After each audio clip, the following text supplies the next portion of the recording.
अभी के लिए हम वर्ब का एक हिस्सा सीखते हैं। अगर आपको याद हो तो हमने लास्ट हिस्सा सीखा था फाइनाइट नॉन फाइनाइट वर्ब से, याद है क्या? क्या था नॉन फाइनाइट में? नॉन फाइनाइट में 3 कैटेगरी में वर्ब्स हमने देखी थी। पहला हिस्सा वो था जहां पर आपने नाउन को यूज किया था, कैसे? नाउन वर्ब को यूज किया था नाउन की तरह से, और जब नाउन की तरह से यूज करते तो ये क्या कहलाता है? जेरंड। ये कौन सी फॉर्म में होता है? आईएनजी फॉर्म में होता है। ठीक है। इसके अलावा जो दूसरा हिस्सा था, वो दूसरा हिस्सा था, एक तो था टू के साथ वर्ब का बेस फॉर्म, एक केवल बेस फॉर्म, और एक वर्ब के साथ आईएनजी का होना। फिर हमने तीसरा हिस्सा किया था वर्ब के साथ आईएनजी, वर्ब की थर्ड फॉर्म, और एक हिस्सा हमने अभी तक छुपा रखा है। नो, यही तो चीजें हुई थी। हमने इसका अर्थ समझा था, टू के साथ आने का मतलब है कि काम होना बाकी है। कोई भी काम है वो अभी तक हुआ नहीं है, शुरू हुआ नहीं है, उसका होना बाकी है। फिर दूसरा हिस्सा था आपके पास जहां पर लगा हुआ है आईएनजी, और ये हम वहां यूज करते हैं जब कोई भी काम चल रहा हो, कोई भी काम लगातार हो रहा हो, हम वहां इसे यूज करते हैं। ऐसा ही तो सीखा था। ओके। फिर हमने इस हिस्से को सीखा, और ये हिस्सा कैसे काम करता है? एडजेक्टिव की तरह से। तो इसे हम क्या कहते हैं? पार्टिसिपल्स कहते हैं। ठीक है। अब इसके कुछ क्वेश्चंस हैं जो आपको करने हैं। इसके कुछ क्वेश्चंस आपको करने हैं पार्टिसिपल्स के। पहला क्वेश्चन, यहां से सेंटेंस लिखना, ये तो आप पहले से ही लिख चुके हो। सेंटेंस लिखिए।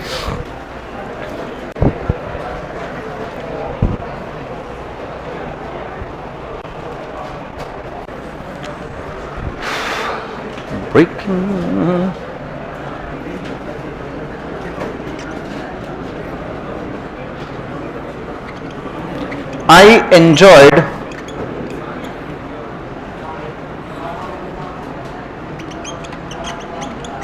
steamed या steaming coffee today morning.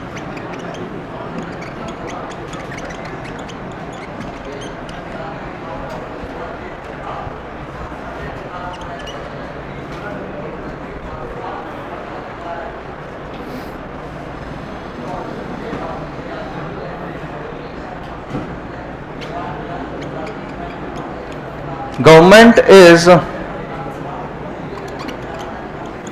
trying to revamp the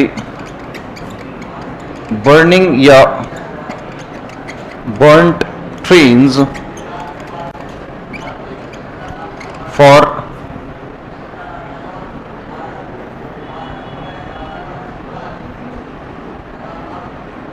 reuse.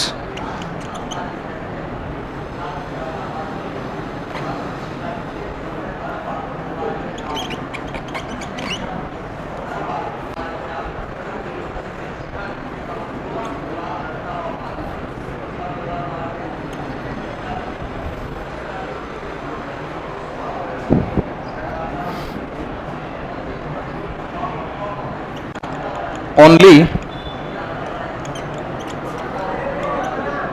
हाँ, बड़े लिखो।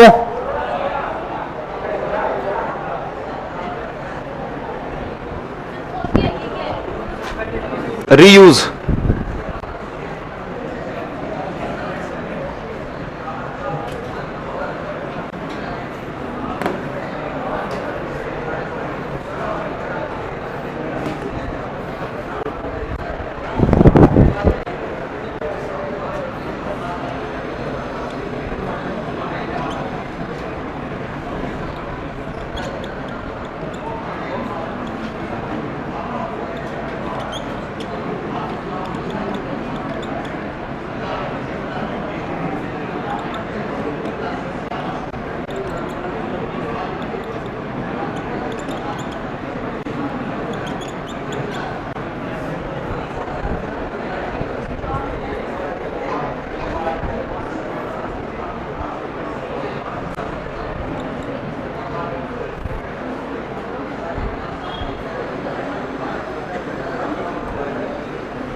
लिख लिया?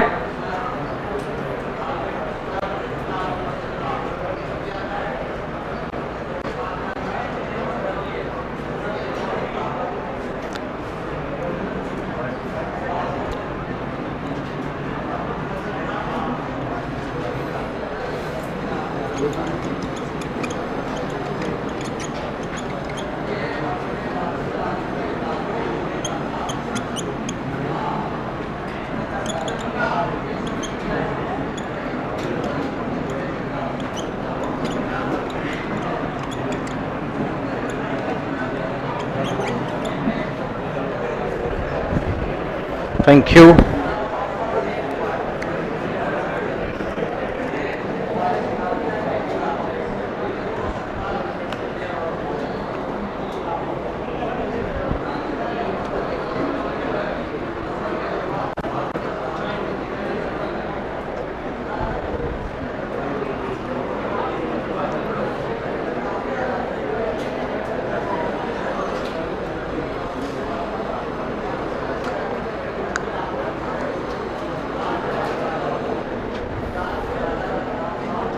पानी पीना।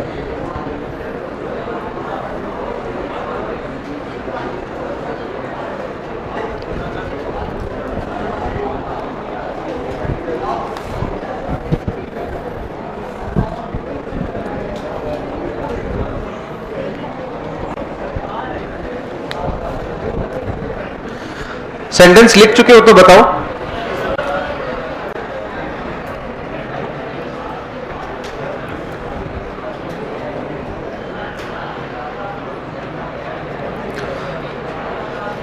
लिखा? देखो, सभी सेंटेंस में दो चॉइस आपको दी हुई है। एक है स्टीम्ड, स्टीमिंग, दूसरा है बर्निंग या बर्न्ट। ठीक है, अगला है आपके पास ग्राइंडेड या ग्राइंडिंग, अगला है वेल कुकिंग या well cooked, next is slided या स्लाइडिंग। ये दो चॉइसेस हर बार दी गई है। क्या फर्क है इन दोनों चॉइसेस में? हर शब्द एडजेक्टिव का ही काम कर रहा है, एडजेक्टिव का ही तो काम कर रहा है। कौन से शब्द एडजेक्टिव होते हैं बताएं जरा? अरे वो शब्द जो नाउन या प्रोनाउन की विशेषता बताए, है ना? विशेषता बताए मतलब बुरी बात बताए तो, अरे बुरी बात बताए तो भी एडजेक्टिव होता है। नो, अगर कोई भी आपको कहे कि यू आर स्मार्ट, तो ये स्मार्ट होना एक एडजेक्टिव है, यू का, यू प्रोनाउन है ना? कोई आपसे कहे कि यू लुक वेरी गुड, आप बहुत अच्छे देखते हो, तो गुड होना यू की जानकारी है। अगर कोई भी आपसे ऐसा कहे तो वो शब्द अपने आप में क्या है? झूठे हैं। अरे एडजेक्टिव है, वो सारे शब्द एडजेक्टिव हैं। देखो, बहुत बार आप कभी कभी आपका दोस्त गुस्से में होता है तो आपको 15-20 एडजेक्टिव इकट्ठे बोल देता है। वो समझ गए कि तू ये है ना? तू beep beep beep beep beep, ये सारे एडजेक्टिव होते हैं। हाँ, बीबी नहीं बोला मैंने। हाँ, तो एक तरह से आप समझ रहे हो कि एडजेक्टिव क्या होता है। अगर जैसे कि मैं कहूं कि ये दीवार नई है, ये दीवार नई है तो दीवार की इंफॉर्मेशन है। मैं कहूं कि ये कैमरा डिजिटल है तो डिजिटल अपने आप में किसका एडजेक्टिव, इसकी जानकारी तो दे रहे हैं। मैं कहूं कि ये फैन एक्सपेंसिव है तो एक्सपेंसिव होना इस फैन की जानकारी है। ये स्पीकर लाउड है तो लाउड होना इसका एडजेक्टिव है। मैं कहूं कि आपका चश्मा स्पेक्टेक्युलर है, बड़ा सुंदर है, नो, देखने लायक है, तो ये एक तरह से स्पेक्टेक्युलर होना उसकी इंफॉर्मेशन है। मैंने कहा कि आपकी टी शर्ट बहुत अच्छी है, तो एक तरह से ये क्या हो जाएगा? अरे आपने कहा मुझसे, बस कोई बात नहीं है। कमाल है, कमाल है। हाँ? जुत्ती ले दूं? जुत्ती ले दूं ना? ओ कुड़ी मैनू कहंदी।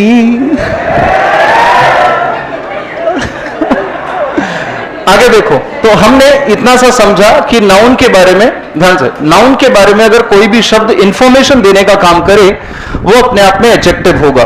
ऐसा हर वो वर्ड जो नाउन की इंफॉर्मेशन दे वो एडजेक्टिव होगा। ठीक है, नाउन की इंफॉर्मेशन देने वाला वर्ड क्या होता है? बोल नहीं रहे हो? एडजेक्टिव होता है। अब यहां पे एक बात बताओ, सेंटेंस फर्स्ट, मैंने एंजॉय किया कॉफी। अब वो कॉफी अपने आप में नाउन हो गया। ये कॉफी कैसी थी? स्टीम्ड थी कि स्टीमिंग थी? ये इसका एडजेक्टिव है। वर्ब की अगर कोई भी फॉर्म नाउन की इंफॉर्मेशन दे रही है तो वो एडजेक्टिव का काम करेगी, और इसी एडजेक्टिव को हम पार्टिसिपल्स कहते हैं। क्या कहते हैं?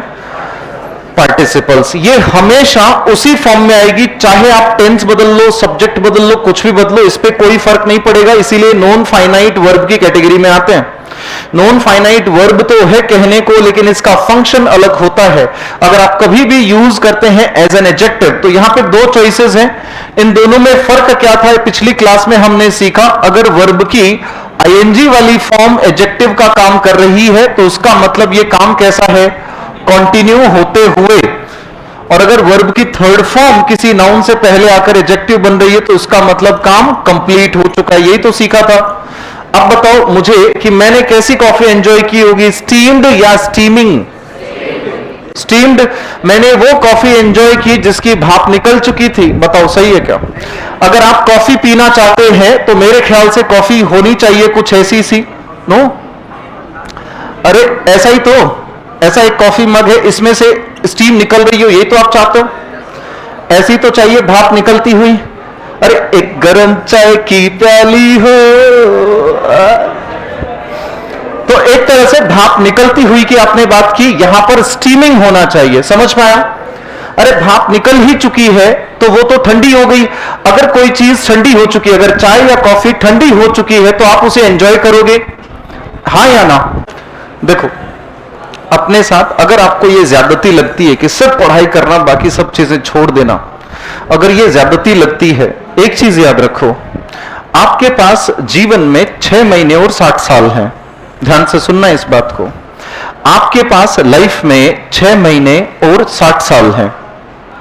या तो आप 6 महीने मजे लेकर 60 साल तक सिर्फ स्ट्रगल करो।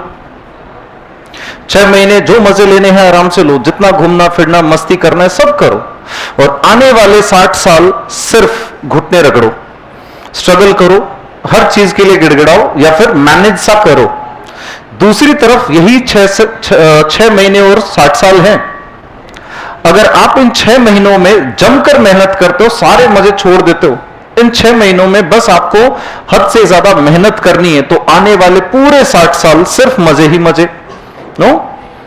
तो चुनना आपको है कि आपको कौन से वाले 6 महीने और 60 साल चाहिए। ठीक है, चॉइस आप बेटर करते ही हैं हमेशा ही। सड़क पे आती हुई गाड़ी को देखकर ये मेरी वाली है ना, ये तो शुरू से ही है ना? नहीं नहीं, ये चलिए वापस टॉपिक पे आते हैं। सुनिए, सेंटेंस फर्स्ट हम कर रहे थे। आप एक बात बताएं, यहां पर इस स्टीम्ड का मतलब है कि भाप निकलने का काम कंप्लीट हो चुका है, भाप निकल चुकी है।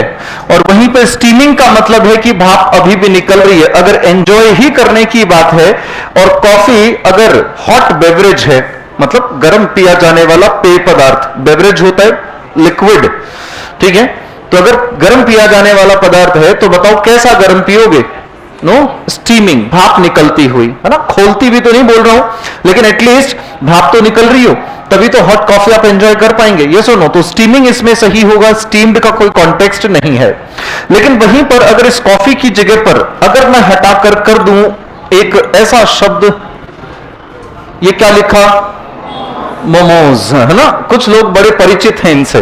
तो मोमोज आप जानते हो कुछ इस तरह का सा आइटम होता है। मैं बना देता हूं। मान लो कि ये है आपकी प्लेट, और इस प्लेट में आपने रखी है मोमोज, नो?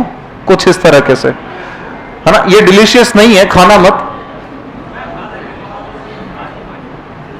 कुछ इस तरह के से होते हैं। तो बताएं स्टीमिंग होगा या स्टीम्ड? स्टीम्ड। रीजन पता है आपको? क्योंकि इन्हें बनाया ही भाप में जाता है। तो जिन्हें भाप से तैयार किया जा चुका है, स्टीम्ड मोमोज, भाप में तैयार किए गए मोमोज की बात हो रही है, तो उन्हें स्टीम्ड कह सकते हैं। ठीक है, दोबारा से देखो सेकंड नंबर सेंटेंस से, अब से आपकी पिक्चर क्लियर होती चलेगी कौन से में किसकी जरूरत है। Government is trying to revamp, revamp एक अच्छा शब्द है, इसे वोकैबुलरी में नोट कर ले। रिवैम्प करने का मतलब होता है रीस्ट्रक्चर, किसी भी चीज को दोबारा से बनाना, रीस्ट्रक्चर करना। एक और शब्द आप देखते हो रिफर्बरिश, सुना है क्या?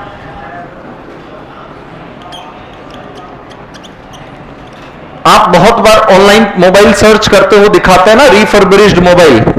ये वो मोबाइल होते हैं जो पुराने हैं लेकिन उन्हें दोबारा से नया तैयार कर दिया गया है, उन्हें रिपेयर करके नया बना दिया गया है। तो किसी पुरानी चीज को जो कि खराब हो चुकी थी उस पे इंजीनियरिंग करके उसे बेहतर बनाकर आप उसे सही कर देते हो, नया कर देते हो, उसे रिफर्बरिश करना कहते हैं। इसी को ही हम रिवैम्प कहते हैं। तो सेंटेंस क्या है? गवर्नमेंट इज ट्राइंग, गवर्नमेंट कोशिश कर रही है कि वो दोबारा से तैयार करे किसको? द बर्निंग या बर्न्ट ट्रेन्स फॉर रीयूज, पुनः प्रयोग के लिए, दोबारा से यूज के लिए जली हुई ट्रेन को तैयार करे या जलती हुई ट्रेनों को? करेक्ट। तो बर्निंग या बर्न्ट, शाबाश, आंसर एकदम क्लियर है।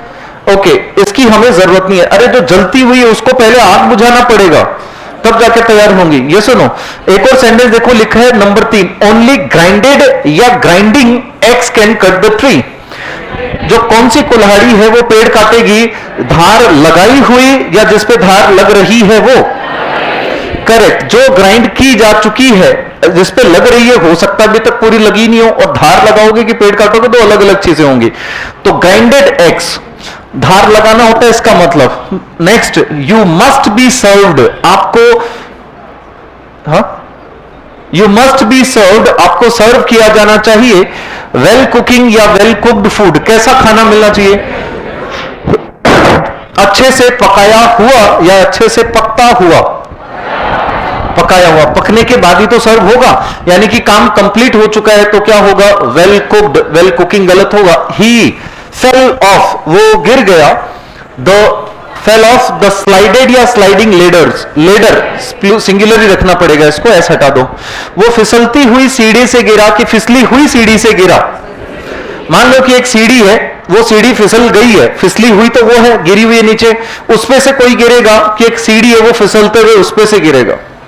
जब फिसल रही है, फिसलते हुए, फिसलती हुई सीढ़ी से गिरेगा। ये सुनो, एक शब्द दिया जाता है आपको, है ना, एक होता है रंग, रंग्स।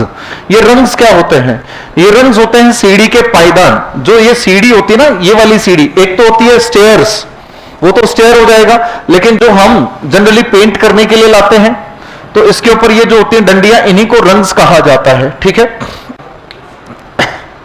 कॉन्टेक्स्ट समझने के लिए बस। तो ये हिस्सा कर लोगे मेरे ख्याल से, कोई दिक्कत नहीं आएगी।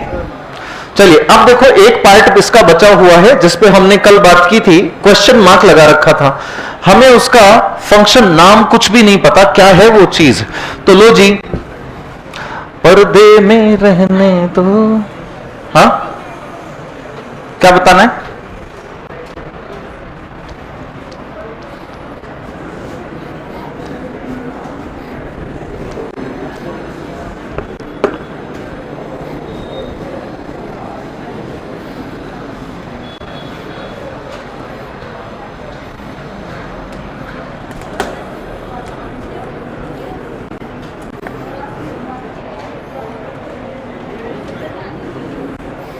अरे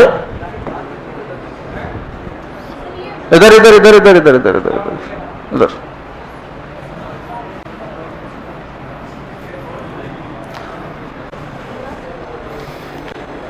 आप दोनों के लिए एक चीज, अभी थोड़ी देर पहले आपको यह बताया गया था, आप भी उसी क्लास में थे, कि हमें इधर ध्यान देना है, समझना ज्यादा है, लिखने का काम हो या ना हो। और दूसरा यह भी बताया था, पड़ोसी चाहे चूल्हे में जाए,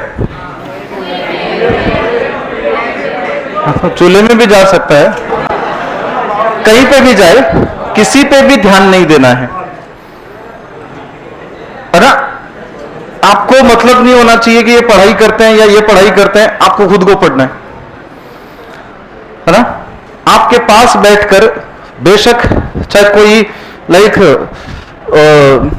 डांस बसंती देख रहा हो, बट आपको क्या करना है? सिर्फ पढ़ाई करनी है, आपको मतलब नहीं होना चाहिए। चलिए देखिए, हमने जब पार्टिसिपल्स की बात की तो पार्टिसिपल्स के दो हिस्से थे जो हम सीख चुके हैं, आईएनजी और थर्ड फॉर्म। यस और नो? आईएनजी और थर्ड फॉर्म। एक तीसरा हिस्सा था जिसको हमने लगा रखा था क्वेश्चन मार्क। ये क्या चीज होती है?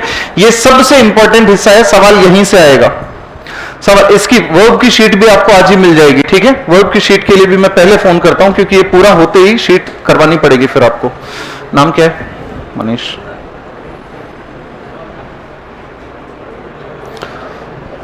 इसका नाम देख लो सबसे पहले।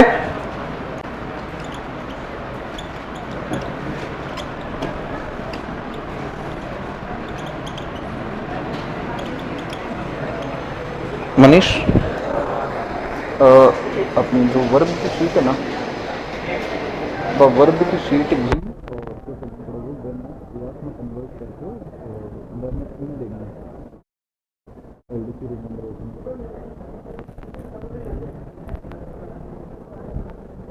क्यों?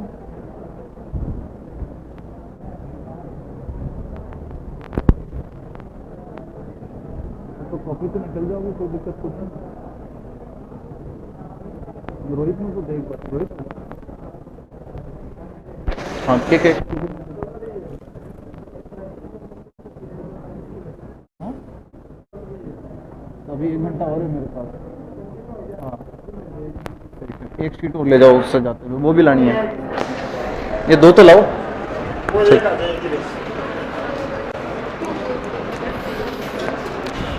अब इतनी शीट्स एक साथ निकलती है, मशीन बोलती है रुको जरा, सब्र करो, है ना? देखिए, पार्टिसिपल फ्रेज लिखा है मैंने। अभी तक जो हम सीख रहे थे वो वर्ड थे। वर्ड और फ्रेज में डिफरेंस क्या होता है? वर्ड सिर्फ एक वर्ड होता है, फ्रेज उन्हीं शब्दों का समूह होता है। अच्छा, शब्दों का समूह तो सेंटेंस भी होता है। Correct correct. फ्रेज का भी मीनिंग होता है, इनकम्प्लीट होता है ना? जो शब्दों का समूह इनकम्प्लीट हो, एक होता है शब्दों का समूह जिसका मीनिंग कंप्लीट हो। कंप्लीट होगा तो सेंटेंस है, और इनकम्प्लीट है तो फ्रेज है। समझ में आया? लेकिन इस फ्रेज की एक खास बात होती है, इसमें इसके शब्दों के समूह में कोई सब्जेक्ट नहीं होता, कोई भी सब्जेक्ट नहीं होता। सब्जेक्ट सिर्फ सेंटेंस या क्लोज में आ सकता है, ठीक है? तो उसे फ्रेज कहेंगे, ऐसे शब्दों का समूह जिसमें कोई सब्जेक्ट ना हो, तो वो शब्दों का समूह क्या बनाएगा? फ्रेज बनाएगा। अगर वो शब्दों का समूह, वो फ्रेज एक वर्ब का काम कर रही है, तो वो क्या हो गई?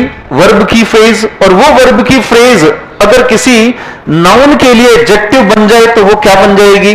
Participle phrase. क्या अभी अभी हमने सीखा? अगर वर्ब को एडजेक्टिव की तरह से यूज किया जाए तो क्या कहलाएगा? पार्टिसिपल। अगर वर्ब के शब्दों का समूह एडजेक्टिव का काम करेगा तो वो पार्टिसिपल फ्रेज होगा। ये बात समझ में आ गई? ये पार्टिसिपल फ्रेज भी दो तरह की होती है। पहली होगी, ये आपको नजर आएगा लिखा हुआ वर्ब के साथ आईएनजी, वर्ब के साथ लिखा होगा आईएनजी प्लस कुछ और शब्द भी नजर आएंगे। अरे भाई, एक से ज्यादा शब्द होंगे तभी तो फ्रेज बनेगी। ये तो उस वक्त जब आपके पास क्या है? वर्ब है। इनकेस अगर आपके पास वर्ब ही नहीं, वर्ब नहीं, नॉन वर्ब शब्द आया है, बिना क्रिया वाला शब्द आया है, तो उसको वर्ब में कन्वर्ट करने के लिए आप लगाएंगे बीइंग, और फिर आ जाएगा वो नॉन वर्ब शब्द, ऐसा शब्द जो अपने आप में वर्ब नहीं। ये हिस्सा इन दो तरीके से लिखा जा सकता है। ये तो तब जब वर्ब आई है, और ये तब जब नॉन वर्ब आया हो, वर्ब नहीं हो। सेंटेंसेस देखो कि समझ में आ जाएगा।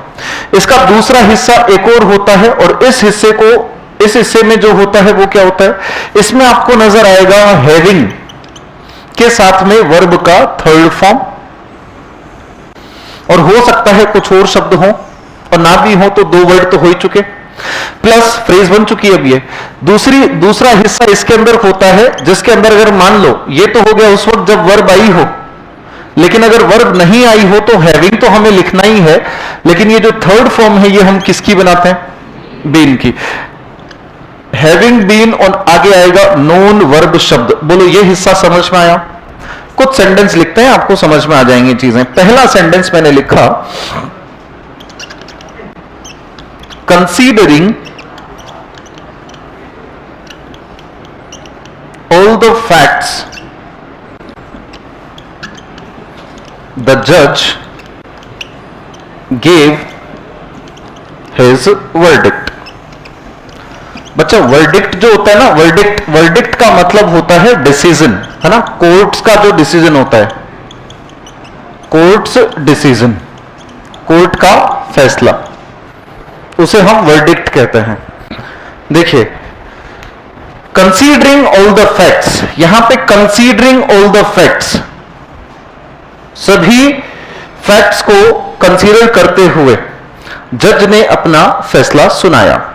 समझ में आ गया? ठीक है, ये जो सारा का सारा हिस्सा है, इसमें कोई सब्जेक्ट थोड़ा ना है, वर्ब आया है, लेकिन वर्ब के साथ में ये जो बाकी की चीजें हैं ये मिलकर इसे एक फ्रेज बना रही हैं, और ये फ्रेज किसी नाउन के लिए एडजेक्टिव का काम कर रही है, तो पार्टिसिपल फ्रेज है।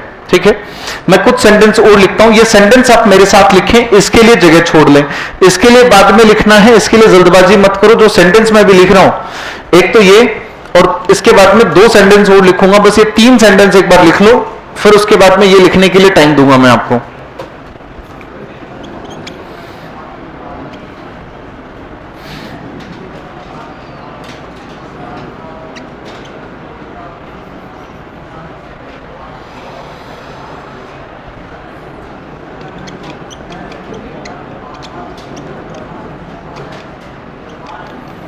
अब मैं जो कुछ भी लिख रहा हूं, जो कुछ भी, जितने भी सेंटेंस में लिख रहा हूं, ये सारे वो सेंटेंस हैं जो आपके एग्जाम में डायरेक्ट आते हैं। सीधे सवाल, ऐसे के ऐसे, इसी पैटर्न पे, यूं के यूं।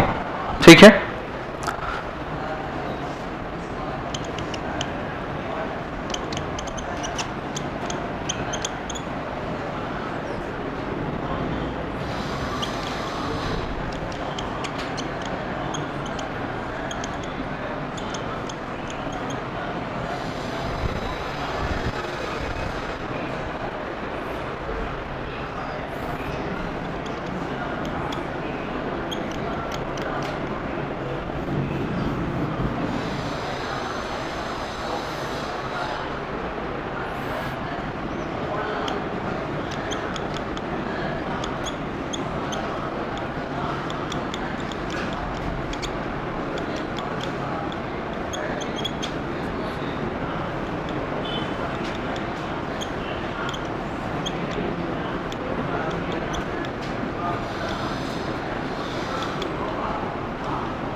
मुड़ के तब एक सोनी है मुंडा बलो करता, उड़ावे गड्डी नो देख सलो करता, उबलती चाप चुल्ले ते पै गई,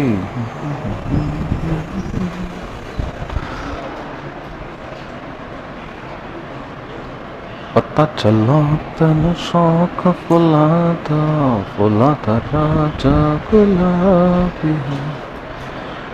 3 ही सेंटेंस लिख चुके होंगे, ये ऊपर वाला हिस्सा लिख रहे हो क्या? चिपका दिया? सेंटेंस फर्स्ट पढ़ें, समझें, और फिर अपना प्री नॉलेज, पूर्व ज्ञान काम में तो ले। क्या होना चाहिए? हाँ, एरर है इनमें, हो सकती है। No, How would I know?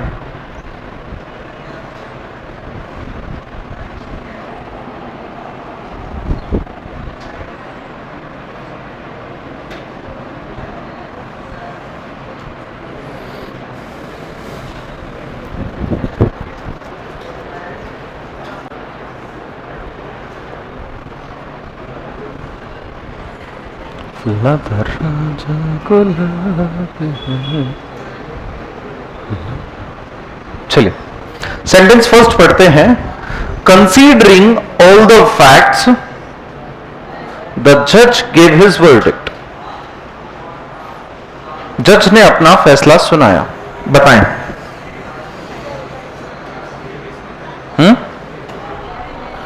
देखो, कंसीडर करने का मतलब क्या होता है? बोलो तो सही. कंसीडर कर रहे हैं यानी कि विचार करना. बोलते ना कि मेरा प्रपोजल है, ठीक है, मैं कंसीडर करूंगा, मतलब इस पे विचार करूंगा. तो विचार करते हुए फैसला सुनाया जाएगा कि विचार कर लेने के बाद. आपने जज के सामने, आप एडवोकेट बन गए, जज के सामने सबूत रखिए. माय लॉर्ड, ये ध्यान से देखिए इस चेहरे को, ये वही शातिर इंसान है जिसने 6 मर्डर किए हैं. हाँ, 7वां मर्डर आपका भी हो सकता है. नो, जज ने अब आपने जज के सामने एविडेंसेस रख दिए, फैक्ट्स रख दिए. नो, अब जज क्या कहेगा? ठीक है, इसको लटकाओ फांसी पे, मैं एक बार चेक कर ले रहा हूं. ये होगा, या फिर पहले वो उनको अच्छे से जांचेगा. सभी गवाहों को सुन लेने के बाद अदालत इस नतीजे पे पहुंची है. सुन लेने के बाद, यानी कि जब आप कंसीडर कर लेते हो उसके बाद होना चाहिए. लेकिन आईएनजी लगाना क्या बताता है? कि ये काम हो रहा है. तो क्या वो कंसीडर कर रहा है सभी फैक्ट्स को, या कंसीडर कर चुका है? कंप्लीट हो चुका है. तो हमें वो कौन सी फॉर्म में चाहिए? थर्ड फॉर्म में. तो ये कंसीडरिंग की जगह पर आपको करना होगा हैविंग कंसीडर्ड. क्या करना पड़ेगा? Having considered. बोलो, ये बात समझ में आई क्या? हैविंग कंसीडर का कंसीडर्ड क्यों किया है? क्योंकि ये काम होने के बाद ही वो काम होगा. ये होने के बाद ही तो वो किया जाएगा. नहीं समझ में आया? हाँ, दोबारा दूसरे में समझ में आ जाएगा. देखिए, shouting at the top of her voice, अपनी आवाज के उच्चतम शिखर पर चिल्लाते हुए या चिल्ला लेने के बाद वो रूम में एंटर करी. चिल्लाते हुए कर सकती है कि चिल्लाने के बाद ही एंट्री मिलेगी? चिल्लाते हुए कर सकती है. अरे चिल्लाते हुए बहुत बार, मान लो कि यहां से मुझे वहां पर कुछ नॉनसेंस नजर आए, तो हो सकता है मैं यहां से दौड़ता चिल्लाते चलाता, अब रुक तेरी, मैं आया अभी. No, this is how. No, अब यहां पे चिल्लाते हुए मैं भाग सकता हूं बाहर. इसी तरह से कोई चिल्लाते हुए अंदर आ सकता है. तो कोई काम होते हुए अगर हो सकता है तो उसमें कोई प्रॉब्लम नहीं है. Sentence is okay. अब जैसे ही आप ये सेंटेंस पढ़ेंगे, इन दोनों को कर लेने के बाद आपका आंसर आ चुका है आपके मन में. आ गया है क्या? नहीं आया तो आ जाना चाहिए. देखिए, रीचेकिंग ऑल हिज आंसर्स, अपने सभी आंसर्स को पुनः चेक करते हुए उसने जमा कराई अपनी आंसर शीट. हाँ, चेक करते हुए कि करने के बाद. और काम हो जाता है तो कैसे लिखते हैं? हैविंग वर्ब की थर्ड फॉर्म. तो ये रीचेकिंग होगा या फिर हैविंग रीचेक्ड? समझ में आ गया? आपको इसी जगह पर एरर दी जाती है. हैविंग रीचेक्ड ऑल हिज आंसर्स, अपने सभी जवाबों को पुनः चेक कर लेने के बाद उसने अपनी आंसर शीट जमा कराई. समझ में आ गया? इस बार समझ में आ गया? पक्का? चलो ठीक है, इसको एरर की तरह से मार्क किया जाएगा. अगर सही होता तो ये क्या होता? हैविंग रीचेक्ड. ठीक है, मैं ये इंप्रूवमेंट वाला आपको इसलिए कराता हूं क्योंकि जो आपका हाईकोर्ट एलडीसी है उसकी इंग्लिश में ये हिस्सा आता है इंप्रूवमेंट. आपके जो आरपीएससी एलडीसी है उसमें नहीं आएगा, बट हाईकोर्ट एलडीसी के अंदर इंप्रूवमेंट का हिस्सा आएगा. एक गलत को हटा करके सही लिखना भी होगा. राइट नहीं, 4 ऑप्शंस मिलेंगे कि ये सही है. एक तो आप सिर्फ ये बताओ कि ये गलत है. सही क्या होगा मुझे नहीं पता, लेकिन ये गलत है. ये तो हो गया एरर बताना. एक इंप्रूवमेंट होता है कि गलत तो ये होगा और सही ये होगा. मैं आपको दोनों चीजों के लिए शुरू से तैयार कर रहा हूं. ठीक है, मिटा दूं इसे? नहीं, ये लिखिए फटाफट ऊपर वाले सारी चीजें.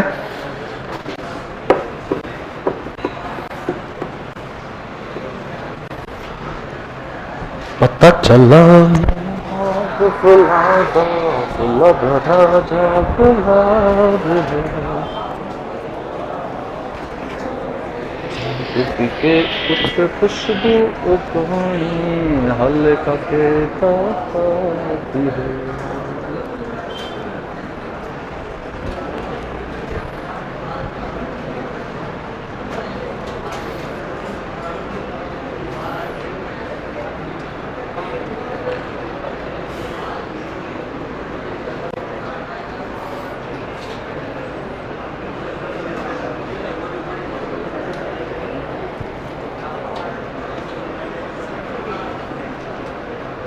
है इसमें कुछ?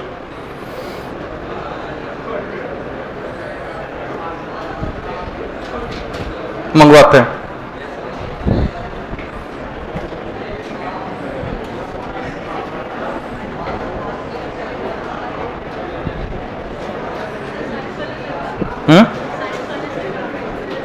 साइंस वाले सर कहाँ गए? उनकी सगाई हुई है अभी तो इसलिए।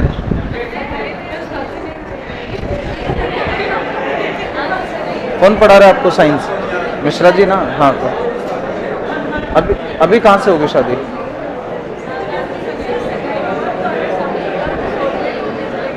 तो 2-4 दिन तो लगते हैं ना।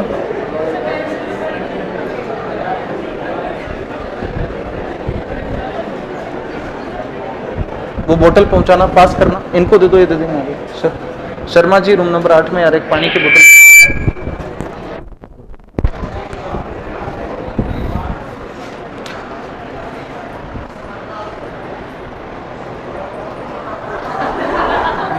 नहीं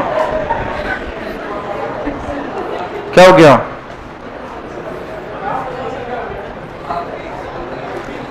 नहीं मुझे लगा कि क्लास लेने आए हैं क्या।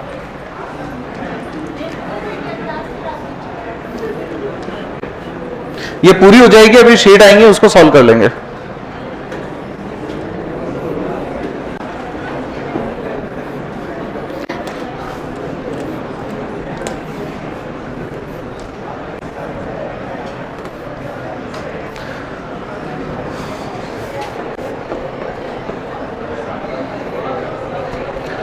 अब पता चल रहा होगा आपको कि वर्ब कितना सुंदर टॉपिक है, चीजों को कितना अच्छे से एक्सप्लेन करता है। मैंने शुरू में ही कहा था, जिस बच्चे की इंग्लिश ठीक है या फिर जो सीखने में बहुत इंटरेस्टेड है उसे टॉपिक बहुत मस्त लगेगा, क्योंकि ये सारा का सारा हर एक चीज को मतलब एक विद रीजन से एक्सप्लेन करता है, हर एक चीज को कारण के साथ एक्सप्लेन करता है। रटने जैसा कुछ है ही नहीं। और ये सीखने वाला बच्चा एडजेक्टिव सीख रहा होता है, नाउन सीख रहा होता है, वर्ब सीख रहा होता है ना, लाइक बहुत सारी चीजें क्लियर होती हैं इसमें। देखिए कुछ सेंटेंस लिखने हैं अब आपको, और ये इसी पे बेस्ड है जो अभी अभी हमने सीखा। लिखिए,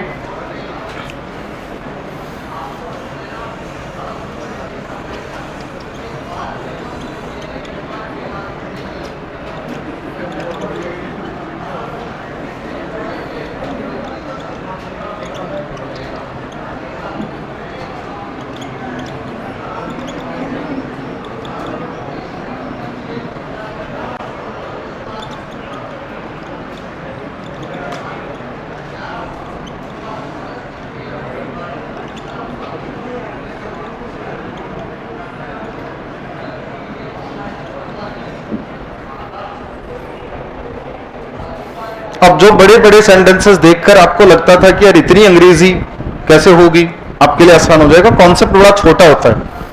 नो, सेंटेंस बड़ा होने से कुछ नहीं होता। नेक्स्ट देखिए,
हाँ, ये आप बताओ ये क्या लिखा? Bad, LY badly.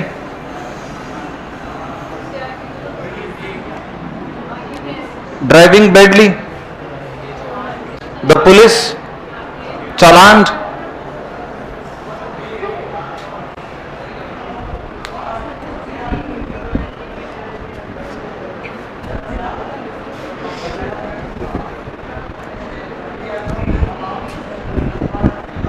ये ले जाना चाहिए ना, नीचे खाली है।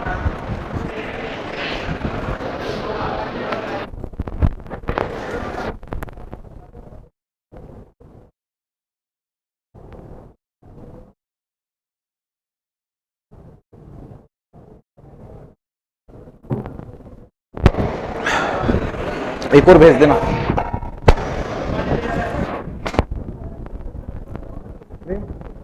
प्रेम, एक बोतल और भेज देना, लगाता रह क्लास। ये बोतल वापस भेज देना, वो खाली हो गई है, एक और भेज देना। नमस्ते गुरुदेव।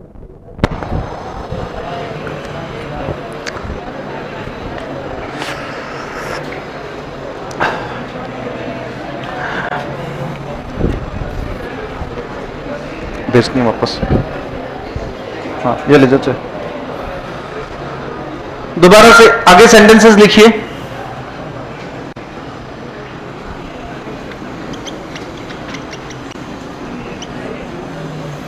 Writing an application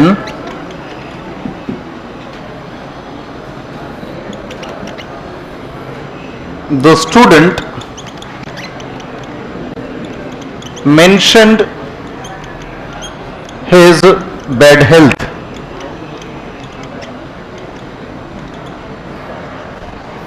आप एक बार सेंटेंस लिख लें, क्या मतलब है क्या नहीं है वो सब समझाऊंगा मैं।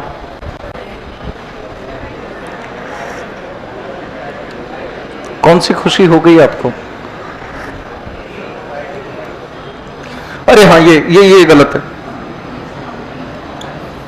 राइटिंग,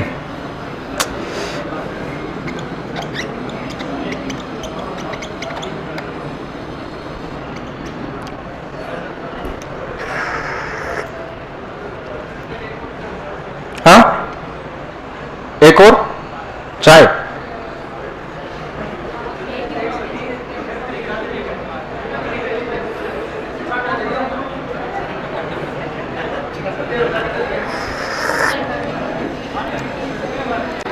आप छाटा देने वाली आदत कठिन लाया थे। हाँ, चलो चलो सेंटेंस लिखो, बस बस, सब ठीक हो जाएगा ना, सब ठीक हो जाएगा। लिखिए।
लिख लिया क्या? बस 6 सेंटेंस बहुत हैं।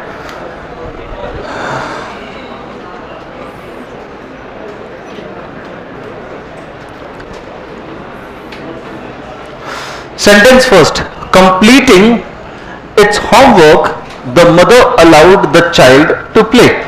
सही है क्या? अरे अपना होमवर्क पूरा करते हुए, होमवर्क पूरा करते हुए, होमवर्क पूरा करते हुए या होमवर्क पूरा कर लेने के बाद? समझ पाया? और होमवर्क पूरा करते हुए नहीं, होमवर्क जब पूरा हो गया उसके बाद ही तो मम्मी अलाउ करेगी बच्चे को। तो यहां पर कंप्लीटिंग इट्स होमवर्क नहीं होना चाहिए, क्या होना चाहिए? Having completed. इसको हटाया, इसकी जगह लिखना होगा हैविंग कंप्लीटेड। बोलो समझ में आया क्या? ओके। एक और देखो sentence, driving badly the police challan दस। बुरी तरह से गाड़ी चलाते हुए या चला लेने के बाद? चालान कब कटेगा? आप गाड़ी चला रहे हो, अचानक से तेरी चालान कट गया, नहीं ना? फॉरेन में होता है, फॉरेन में होता है, आपके पास मैसेज आता है, लेकिन चालान अगर कटेगा तो चलाने के बाद, ठीक है? यहां पर आपको, हाँ भाई रुक जा, आ जा इधर, लगा साइड में, और फिर चालान काटा जाता है। तो एक तरह से क्या होगा यहां पर? ड्राइविंग नहीं होना चाहिए, हैविंग। ड्राइव की थर्ड फॉर्म होती है ड्रीवन। क्या होती है? DRIVEN, driven. Having driven badly, बुरी तरह से गाड़ी चलाने पर। द पुलिस चालानस, चलाने पर, चला लेने पर, जब चल चुकी है गाड़ी उसके बाद। रिवाइजिंग ऑल द नोट्स, सभी नोट्स को रिवाइज करते हुए। श्रुति अपीयर्ड इन द एग्जाम। सही है क्या?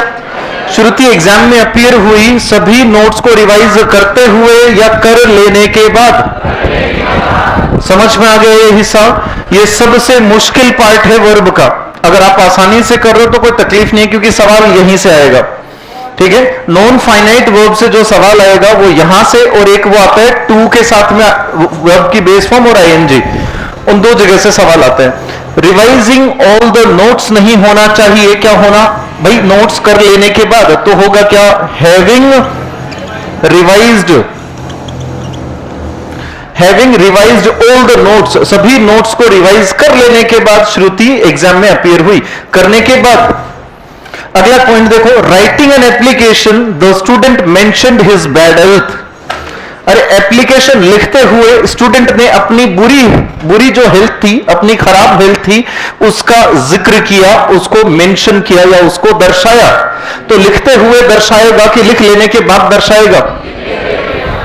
जुकाम लगी है तो जुकाम के सबूत डाल दे एप्लीकेशन में। अरे ऐसा थोड़ा है, लिखते हुए लिखेगा, मेंशन करेगा कि हाँ कि मेरी तबीयत खराब है, लिखते हुए तो बताएगा। तो यहां पर राइटिंग इज ओके, सही है ना? अगला देखो लिखा है, washing clothes she aired them in the balcony. कब सभी कपड़ों को धोते हुए उसने बालकनी में सुखाया कि धोने के बाद? शाबाश, आप बड़ी आसानी से कर लोगे ये हिस्सा। तो ये वॉशिंग नहीं, क्या होना चाहिए? Having. Okay, having washed clothes she aired them in the balcony. अगला है, sipping his T he had a sigh of relax. हाँ, अरे चाय की चुस्की लेते हुए या चुस्की लेने के बाद, अरे बिल्कुल लेते हुए हो सकता है। सिपिंग हिज टी मतलब चाय को सिप बाय सिप पीते हुए तो हो सकता है, बिल्कुल उसने थोड़ी राहत की सांस ली, ठीक है? तो यहां पर सिपिंग इज ओके। समझ में आ गया क्या ये? अब थोड़ा सा और एक पॉइंट और ध्यान देना है आपको। हाँ, मुंह खोल के बोलो। इसने, साइंस वाले सर ने, सगाई नहीं हुई?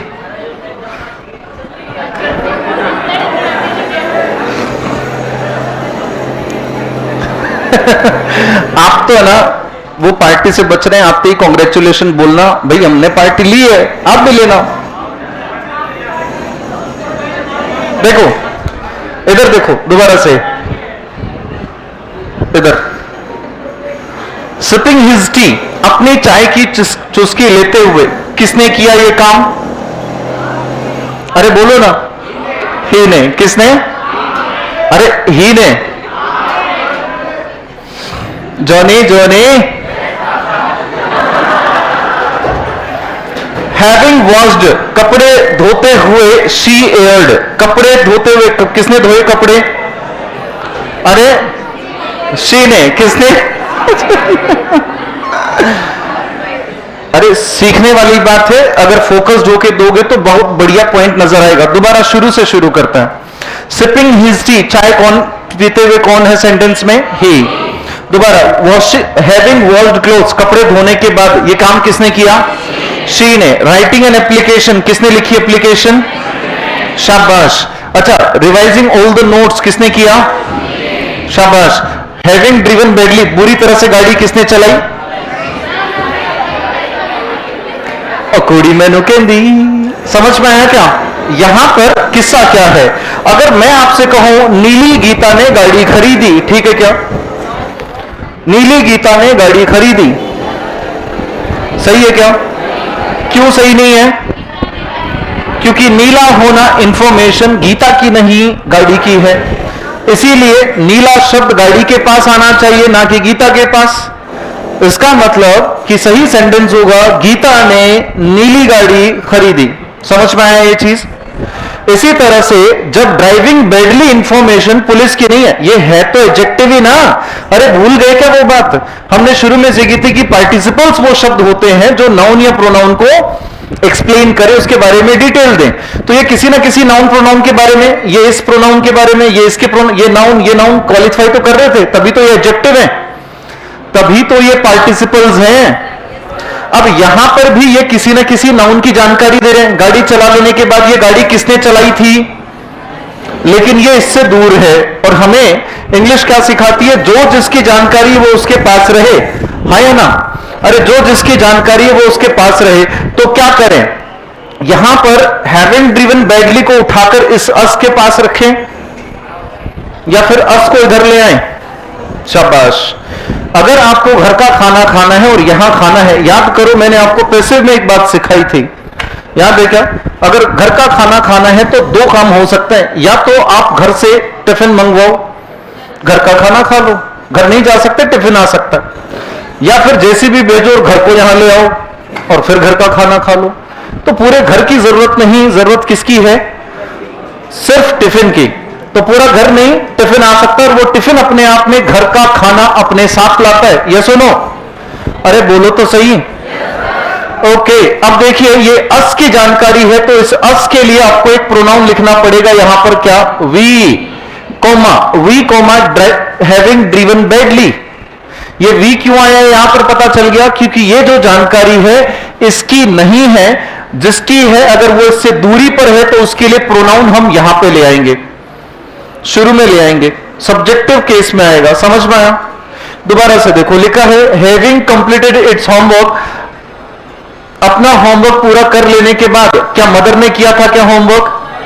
यानी कि ये जो जानकारी है ये किसकी है? ये इस बच्चे की है, तो बच्चे के लिए प्रोनाउन आ जाएगा इट। क्या आएगा? अरे चाइल्ड के लिए, बेबी के लिए क्या यूज किया जाता है? कॉमन नाउन में हम इट यूज करते हैं, याद रखना, ठीक है? अगर यहां पे लिखा होता मदर अलाउड हर सन, सन लिखा होता तो हम क्या करते? यहां पर हिज करते और यहां पर ही कर देते। समझ में आया क्या ये? अब कुछ और सेंटेंस लिखने हैं, अभी भी कुछ और थोड़ा सा लिखना है। नॉन एक्शन वाले सेंटेंस लिखने हैं अभी, बिना वर्ब वाले सेंटेंस। ये वर्ब वाले थे। अरे जब सीख ही रहे हो तो फुल डिटेल्स के साथ हर एक चीज मिटा दूं?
ये क्या है?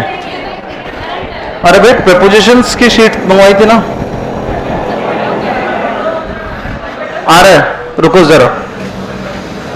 हाँ, देखिए कुछ सेंटेंस लिखिए।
दो number, having been busy, Sonia disconnected the call.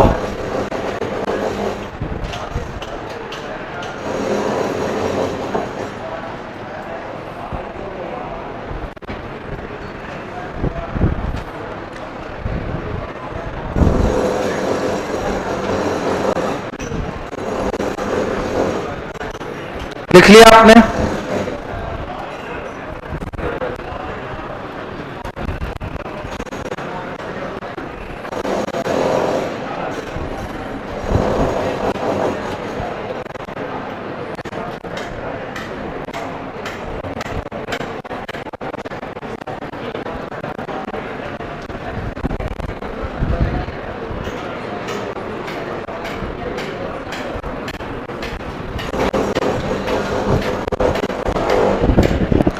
चलिए सेंटेंस फर्स्ट बताएं। हैविंग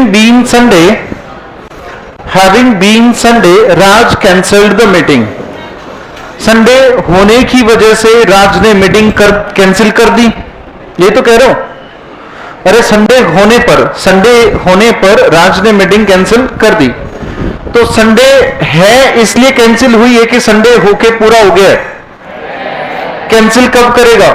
जब संडे होना अभी भी बाकी हो या चल रहा हो, या संडे जब पूरा ही हो गया है तो फिर कैंसिल तो अपने आप ही हो गई थी, उसने कहा की। तो इसका मतलब यहां पर हैविंग बीन ना करके क्या करना चाहिए था? संडे, क्योंकि वर्ब तो नहीं, जब वर्ब नहीं होती तो हम क्या लगाते हैं कॉन्टिन्यूअस में? बीइंग लगाते हैं। तो ये हो गया being Sunday Raj cancelled the meeting. Sunday होने पर राज ने मीटिंग कैंसिल कर दी, ठीक है।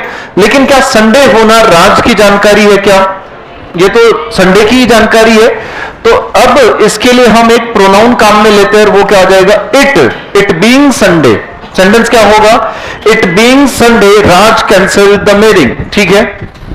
अरे सिमरन बोलो ना, ठीक है। अगला लिखा है, सिमरन बोली। Having been busy Sonia disconnected the call. तो बिजी हो जाने के बाद या फिर बिजी होने का काम पूरा हो गया, सोनिया ने कॉल काट दिया, या फिर बिजी होते हुए, जब वो बिजी थी उस वक्त काटा होगा? जब वो बिजी थी या हो गई थी? मतलब बिजी थी, है ना, एक तरह से कंटिन्यू था बिजी होने का काम। लेकिन बिजी अपने आप में वर्ब तो नहीं। अरे बिजी वर्ब थोड़ा ना, आईएनजी लगा के देख लिया करो, पता चल जाएगा कि वर्ब है कि नहीं। बिजी का बिजिंग होता है क्या? अरे बीजिंग है, लेकिन वो चीन की राजधानी है। तो एक तरह से यहां पर ये बिजी का बिजिंग तो नहीं होता, इसीलिए आपने क्या किया? Being busy. क्या बीइंग बिजी सोनिया की इंफॉर्मेशन है? नहीं है, सोनिया ही तो थी, तो यानी कि सेंटेंस यहीं से शुरू होगा। तो आपने किया being busy Sonia disconnected the call, यानी कि जब कॉल आया तो उस वक्त बिजी थी, वो कंटिन्यू था बिजी होना, इसीलिए आपने लिखा being busy Sonia disconnected the call, ठीक है। यहां तक की बात। आगे का सेंटेंस देखिए, लिखा है being qualified he celebrated the moment. Qualified होते हुए उसने सेलिब्रेट किया या क्वालिफाई होने के बाद? करेक्ट। तो यहां पर आप बीइंग ना करके क्या करेंगे? शाबाश, यहां पे किया जाएगा हैविंग बीन। अब ये क्वालिफाई होने की इंफॉर्मेशन क्या ही की है? अगर ही की है तो कोई दिक्कत नहीं है, क्वालिफाई यही तो हुआ। हैविंग बीन नर्वस होते हुए, हो जाने के बाद। अरे नर्वस होने का काम हो गया, कंप्लीट हो गया, उस वक्त या उस वक्त भी वो नर्वस थी जब वो बात नहीं कर पाई, कंटिन्यू है ना। तो ये हैविंग बीन ना होकर क्या होना चाहिए? बीइंग नर्वस होने की वजह से। तो यहां पर हैविंग बीन ना होकर क्या होगा? Being nervous she couldn't talk. कर लोगे? ये नॉन वर्ब के सेंटेंस है, देखो वर्ब नहीं आ रहा है इसमें, ये एडजेक्टिव है या नाउन है? एडजेक्टिव या नाउन आ रहा है, वर्ब नहीं आ रहा। दोबारा से, being healthy he return to the work. Healthy होते हुए वो वर्क पे लौटा, कि हेल्दी हो जाने के बाद। अरे कोई बीमार हो गया, बीमार होने के बाद वो वापस हेल्दी स्वस्थ हो रहा है, तो स्वस्थ होने के बाद लौटेगा या फिर रिकवर कर ही रहा है उसी वक्त लौटाएगा? होने के बाद। अगर आप उसके बाद की बात कर रहे हो तो बीइंग नहीं, क्या होना चाहिए? Having been.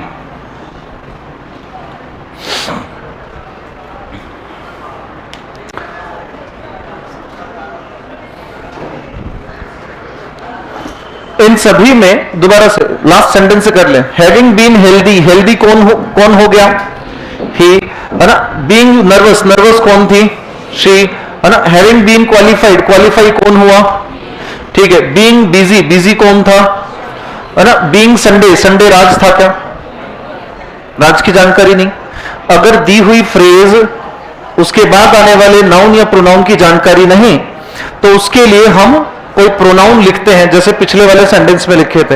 अब ये संडे की बात कर रहे हैं, संडे की तो जानकारी है, एक दिन की जानकारी, एक दिन के लिए नॉन लिविंग चीज है, नॉन लिविंग के लिए इट प्रोनाउन आएगा, तो इट सब्जेक्टिव केस में यहां लिख दिया जाएगा, ठीक है।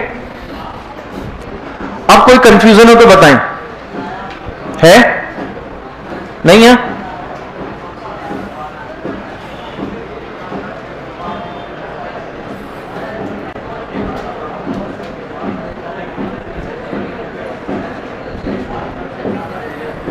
अपने वर्ब के नोट्स पलटिए और ये देखिए कितना हिस्सा है जो आपका एकदम क्लियर है, किसमें डाउट है जिसे रिवीजन की जरूरत है, बताएं।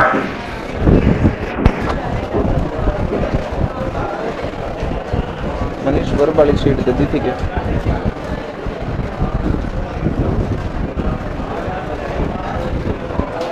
दे दी थी। एंटोनिम्स, सिनोनिम्स और फिक्स्ड प्रीपोजिशंस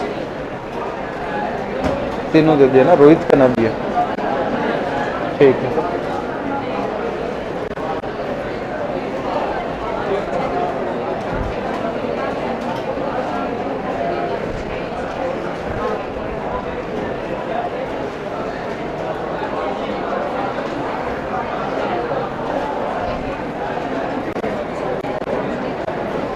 पैंतालीस पे शीट आ जाएगी। कौन सी वाली आएगी? Fixed prepositions, antonyms, synonyms. Fixed prepositions और एंटोनिम्स, सिनोनिम्स भी। और एक वर्ब की शीट और आई थी, वो वर्ब की कब तक, कल मिलेगी के बाद? और 2 शीट तो भिजवा, ठीक है, ठीक ठीक।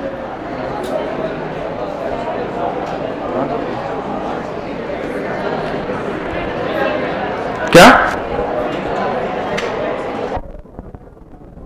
जा रहे हैं? आपकी सीट दिलवा दे किसी को, आप ले लो ना, एक और एक्स्ट्रा ले लेना, ठीक है। चलिए तो फिर कुछ सेंटेंसेस लिखते हैं, देखते हैं आप कितना समझें।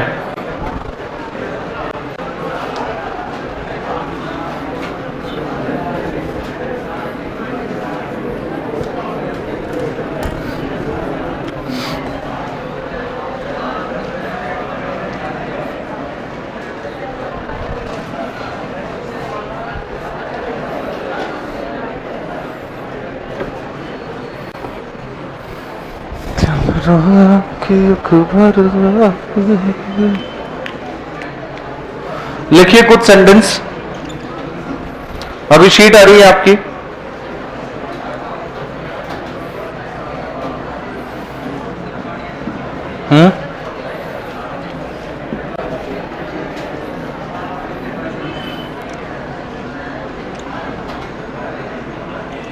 Raman wanted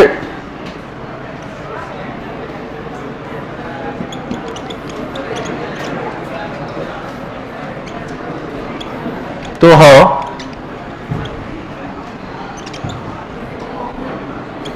but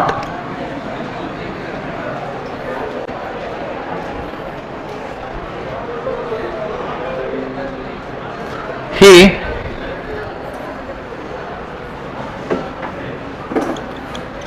decided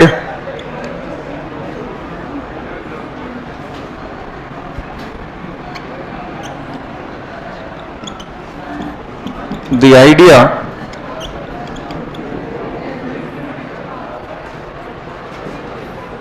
he started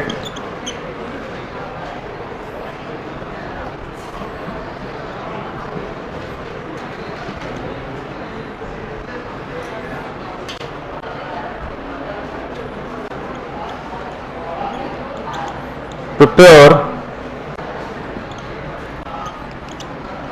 for his exams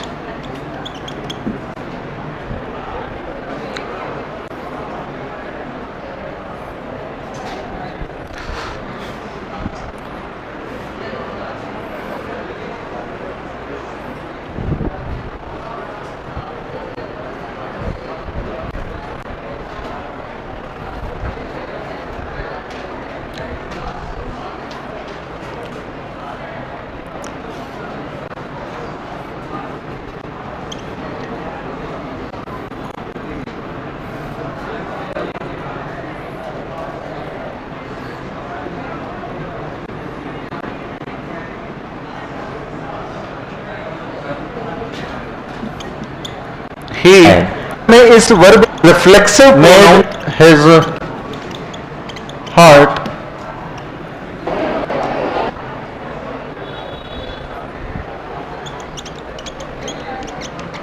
understand his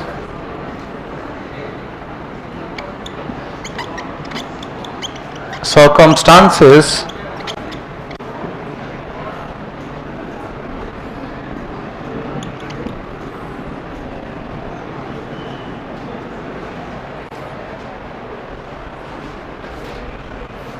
sooner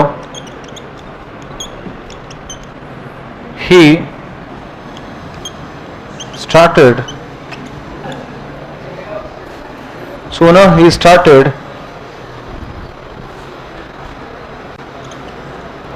enjoy his path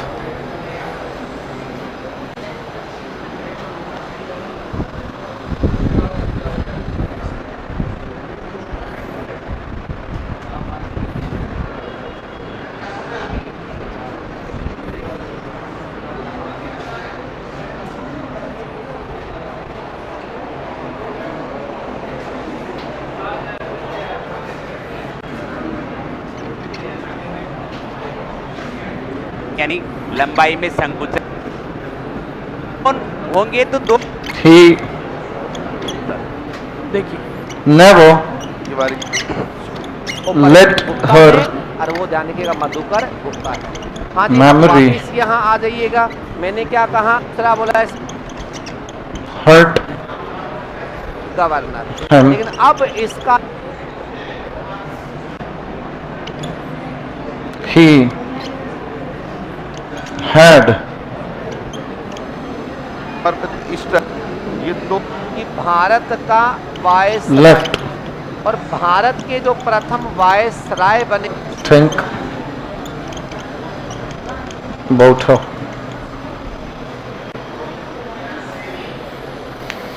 Stars are shining way up in the sky, meet the world I'll desire. के लिए तू ही रे तेरे बिना मैं कैसे जिया रे अंतों में लागू हुआ। आजा। एक शीट देना, एक और दे दो इसको। मिल गई क्या आपको? हाँ, आप दो रख लेना। जरूरत नहीं जाने की। तो फिर इस बार आपने लिखा हुआ ये बीच में एक ब्लैंक आ रही है, सब में एक है, चेक करना। अपने में से कोई था एक नहीं। पेज बीच में ब्लैंक आया है क्या? उसके 3 के बाद इस एक में आ गया, कोई बात नहीं।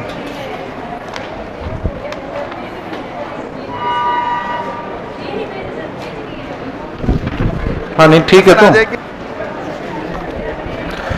देखो इसमें 10 सेट हैं, फिक्स्ड प्रीपोजिशन के 10 सेट हैं अगर चुनाव और बहुत ही अच्छी जो काम में मतलब एक तरह से एग्जाम में आए हुए शब्द हैं सारे के सारे। पार्टी का गठन करते हैं और चुनाव लड़ते हैं। ठीक है? अगर चुनाव इनमें से कुछ एक को मैं पढ़ाऊंगा, कंफ्यूजन वाले जो है कुछ एक को उनको पढ़ाऊंगा, बाकी को नहीं। बहुमत मिलता है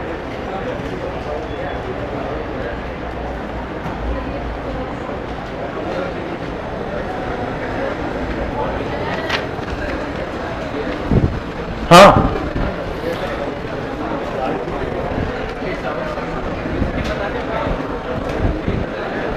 अरे इतना जल्दी कैसे? आपका लास्ट क्लास ऐसे जल्दी छूटती है क्या हमेशा?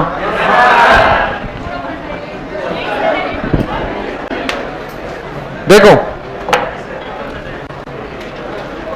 ये मैडम जरूरत पड़े तो मैं ले लूंगा आपसे, आप रख लेना, ठीक है। रमन वांटेड ब्लैंक टॉक, क्या आएगा? अगर वो चाहता था तो बात कर रहा था या बात होना बाकी था? बाकी था, ठीक है। तो इसीलिए आप लिखेंगे टू के साथ में ये verb, Raman wanted to talk to her but he decided, उसने तय किया, गिव अप द आइडिया, उसने तय किया आइडिया को वो त्याग दे। तो जब तय किया, जब डिसाइड किया तो आइडिया को छोड़ना बाकी था कि छोड़ ही दिया था? अरे बाकी था। जब मैं डिसीजन लेता हूं, डिसाइड करता हूं, तो उसके बाद काम Okay. शुरू होता है। तो जब डिसाइड किया तो ये काम बाकी था, इसीलिए इसको भी लिखेंगे हम टू गिव अप। ठीक है, अगला है ही स्टार्टेड, उसने शुरू कर दिया प्रिपेयर। जब शुरू कर दिया तो काम होना बाकी है या चल रहा है? अगर चल रहा है तो उसके लिए हम क्या करेंगे? आईएनजी लगाएंगे, तो ये हो गया preparing. He started preparing for his exams. Next is he made his heart, उसने अपने हार्ट को अंडरस्टैंड कराया। तो बताओ, समझाया अपने हार्ट को, बताओ क्या शीट नहीं आई? कितने लोगों को नहीं मिली? राजनीतिक आ रही है और ही मेड हिज हार्ट। अब बताओ, उसने अपने हार्ट को समझाया। क्या लिखो? टू अंडरस्टैंड या अंडरस्टैंडिंग? आप भूल गए, तुम भूल गए रे हर बात। आपको 8 वर्ब ऐसी लिखाई थी जिनके बाद में कुछ नहीं आता, मेक उसमें से है क्या? वो 8 वर्ब मेरे साथ एक बार दोहराओ। पहली थी see, watch, hear, make, help, bid, notice और लेट। ये 8 वर्ब्स ऐसी हैं। दोबारा से देखो, see, watch, hear, make, help, let, notice और बिड। ये 8 वर्ब ऐसी हैं जिनको अगर हम एक्टिव सेंटेंस में लिखते हैं तो बेयर इन्फिनिटिव, बिना टू के सिर्फ वर्ब लिखना होता है, तो उसमें एज इट इज वर्ब आ जाएगी, बिना टू के सिर्फ अंडरस्टैंड लिखना होगा। ना ही आईएनजी लगाएंगे, ना ही इसमें टू लगाएंगे। ये बेयर इन्फिनिटिव 8 वर्ब ऐसी हैं। अरे सीखी तो है आपने ये, ठीक है? नोट्स रिवाइज नहीं कर रहे हो आप। His circumstances, he made his heart understand, उसने अपने हार्ट को समझाया। हिज सर्कमस्टेंसेस, अपने जो सर्कमस्टेंसेस हैं, सर्कमस्टेंसेस होते हैं परिस्थितियां, उसकी परिस्थिति क्या है ये चीज उसने अपने आप को समझाई। सूनर, जल्द ही स्टार्टेड, उसने शुरू कर दिया एंजॉय हिज पाथ। बताओ, जब शुरू कर दिया तो एंजॉय कर रहा है या होना बाकी है? इसीलिए enjoying his path. He never let her memory, बताओ हर्ट, टू हर्ट या हर्टिंग? Only hurt. थोड़ी देर पहले हमने सीखा था, 8 वर्ब में से एक है ही हैड लेफ्ट, वो छोड़ चुका था थिंक अबाउट हर। क्या होगा? ही हैड लेफ्ट, जब उसने छोड़ दिया तो ये काम हो रहा था, जब छोड़ा तब तो हो ही रहा था। अरे किसी भी काम को अगर छोड़ते हैं, बंद करते हैं, रोकते हैं, तो उस वक्त तो वो चल ही रहा है। अगर वो चालू ही नहीं हुआ है तो किसे बंद करे, किसे रोके? नो, तो ये लगाता था he had left thinking about her. ठीक है, ये एक समझदार आदमी की कहानी लिखी है मैंने। मिलते हैं अपनी अगली क्लास